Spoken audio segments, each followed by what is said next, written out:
السلام عليكم ورحمة الله وبركاته. ازيكم يا حبايبي؟ عاملين ايه؟ يا رب دايما تكونوا في احسن حال ان شاء الله. تخيلوا بقى الجمال والكمية دي كلها من فرخة واحدة. اي والله من فرخة واحدة ومش مكملة 2 كيلو كمان، وانا هقول لكم سعرها كام، جبتها بكام. شايفين الفراخ حلوة وجميلة ولونها تحفة، شايفين من جوه ما شاء الله مستوية وجميلة جدا ازاي، لحمها ابيض كده وفاتحة، مش غامقة، ما فيهاش زرقان، ما فيهاش نقطة دم واحدة، ولونها فاتح جدا جدا. هنعرف الاسرار كلها مع بعض النهاردة، وهنعرف ازاي من فرخة واحدة طلعنا الكمية دي كلها ما شاء الله. القرمشة بتاعتها سامعين تحفة، والشكل بقى في التقديم حكاية. شايفين الكمية قد ايه من فرخة واحدة؟ ما شاء الله تحفة. لو عملتها في عزومة رمضان هتبقى تحفة تحفة معاكي. معايا الفرخة كده، بسم الله الرحمن الرحيم نبتدي. معايا فرخة كده مش مكملة 2 كيلو. ليه مش مكملة 2 كيلو؟ ايه اللي عرفني ان هي الكيلو ب76 جنيه؟ جبت انا الفرخة ب145 جنيه، يعني كده مش مكملة 2 كيلو. هبتدي اقطعها بقى، قسمتها كده، نقعتها في المحلول الملح كويس جدا الاول، وغسلتها كويس جدا، وشطفتها من المية كويس جدا، وصفيتها في مصفى كده تمام. خدتها بقى قسمتها 2، بس المقطع ده ما كانش معايا، قسمتها 2 كده، وخدت الصدر لوحده قطعته كمية كده حوالي من 10 ل11 قطعة يعني. وكمان ايه يعني، ممكن تقطعي القطعة دي اصغر من كده كمان. كل ما تبقى اصغر كل ما تبقى ما تاخدش معاكي سوا كتير، وتبقى مقرمشة اكتر. ازاي بقى مع بعض في التتبيله، ازاي ما تشربش زيت كتير، وازاي ما تبقاش معضمه كده معاكي، وتبقى ايه مقرمشه كده وجميله كده، وتطلع ازاي معانا باللون الذهبي التحفه ده، وفي نفس الوقت تستوي كويس جدا من جوه. قطعت الورك كده، بقطع الورك حوالي 4 قطع. ادي، والقطعه دي كبيره كمان، كنت عايزه اقسمها بس ما قسمتهاش، يعني في قطعه لقيتها كبيره في الاخر، وانا بتبل قسمتها بعيد عن الكاميرا كده. شايفين الكميه؟ بسم الله ما شاء الله، فرخه واحده، فرخه والله فرخه يعني ما شاء الله. قطعتها قطع صغيره، رمت معايا كتير جدا، دبوسين وبقيت الفرخه بقى زي ما انتم شايفين معايا كده. العظم ده طبعا كده مش هرميه، لا انا هعمله فرشه للمحشي، يا اما هعمله شوربه، اعمل بيه اي حاجه. التتبيله بتاعت التحفه الجميله بقى اللي بعد معتمداها انا على طول، ومطلع معايا الفراخ تحفه تحفه. كوبايه لبن، معلقه لبن، معلقه بصل بودر، توم بودر، التوم البودر اساسي جدا، ومعايا معلقه كركم مش كاري، وما بحطش بابريكا في الفراخ المقرمشه عشان ما تبقاش غامقه معايا.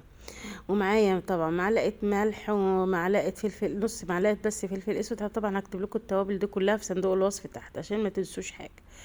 هبتدي بقى اقلبها كويس جدا المكونات دي معايا بالمضرب، وادوب الملح كويس جدا، وادوب الكمون والحاجات اللي انا حطيتها كلها، وبعد كده احط الفراخ بتاعتي واقلبها واعمل لها مساج بالاسباتوليا زي ما انتم شايفين معايا كده.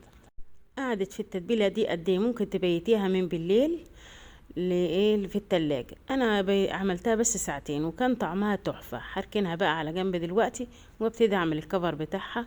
تحفه تحفه، وهقول لكم الاسرار بتاعته معايا. معايا كده حوالي كوبايه ونص دقيق، انا ضعفت الكميه ديت لانها خلصت معايا.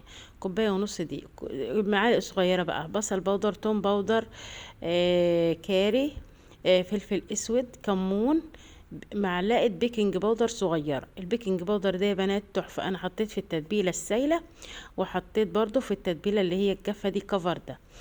لانه معلقه نشا صغيره. ليه النشا؟ ما تكتريش النشا عشان ما تبقاش معضمه معانا. دي معلقه شطه كده صغيره اللي حبيبها سبايسي. نرجع لمرجوعنا. النشا ما تكترهاش عشان ما تبقاش معضمه معاكي، يا دوب هي معلقه صغيره علشان تبقى معاكي مقرمشه، وفي نفس الوقت ما تبقاش معضمه كده تيجي تحت السنان كده وتوجعلك سنانك كده. في نفس الوقت الكفر بتاع النشا ما بخليش زي بتديها صدمه كده، ما بخليهاش تشرب زيت كتير تمام. البيكنج باودر بقى بيساعد في سواها كويس جدا، بتبقى مستويه كويس جدا من جوه، وفي نفس الوقت بتبقى القطعه نافشه كده وجميله كده، ما تبقاش العجينه بتاعتها مكتومه كده تحسي انها مكتومه، لا بتبقى نافشه وهشه كده معاكي، فاهماني؟ هبتدي بقى احط ايه اخد من الفراخ بتاعتي كده من التتبيله بتاعتي، واحطها في الكفر، وارجع تاني احطها في التتبيله، وارجع تاني احطها في الكفر. طبعا مع البيكنج باودر بتنفش بقى كده، بتبقى ايه القطعه بتتضاعف، تحسي انها بتتضاعف كده معاكي. ليه؟ من البيكنج باودر. وفي نفس الوقت حطيتها في التتبيله مرتين، وحطيتها في الدقيق، ويستحب انه يكون دقيق عشان يعمل الطبقه اللي هي المعرجه اللي بره دي. او ممكن تحط كورن فليكس، بس احنا بقى على اننا بنعمل حاجات اقتصاديه وحاجات تحفه وجميله، يعني دي لو عملتها عزومه في رمضان ما شاء الله ترميلك كميه كبيره جدا، يعني لو فرختين يعملوا لك الدنيا بسم الله ما شاء الله، وفي نفس الوقت تبقى عامله حاجه حلوه وجميله. الزيت بتاعنا بقى، الزيت جايبه كوبايه ونص زيت، كوبايه ونص زيت. هوريك الزيت اللي هيتبقى في الاخر هيبقى عامل ازاي، يعني هي مش هتشرب الزيت ده كله، انا بس حاطه كميه غزيره علشان يساعد معايا في اللون الذهبي الجميل اللي انتوا شفتوه معايا ده. حطيته في ايه، حطيته في حله صغيره كده عشان تبقى كميه الزيت ظاهره فيها. وهبتدي احط بقى الفراخ بتاعتي واحده واحده كده، متخافوش هي هتكش في الاخر، يعني رصها كويس وهي هتكش لما تتحمر كده هتبص تلاقيها كشت. سبتها على النار كده زي ما انتم شايفين 10 دقايق على نار عاليه، وبعد كده وطيت النار وغطيتها، يعني قلبتها وبعدين وطيت النار وغطيتها، وبعدين ايه وصلت معايا للون الجميل ده. بعد ما توصل قبل ما توصل للون ده بشويه كده، ايدي فيها بقى ما سيبهاش عشان ما تبقاش غامقه من ناحيه وايه وفاتحه من الناحيه التانية. اختبرها ازاي بقى، بجيبها كده، سامعين القرمشه، اسمع القرمشه بتاعتها كده، اسمع القرمشه بس كده.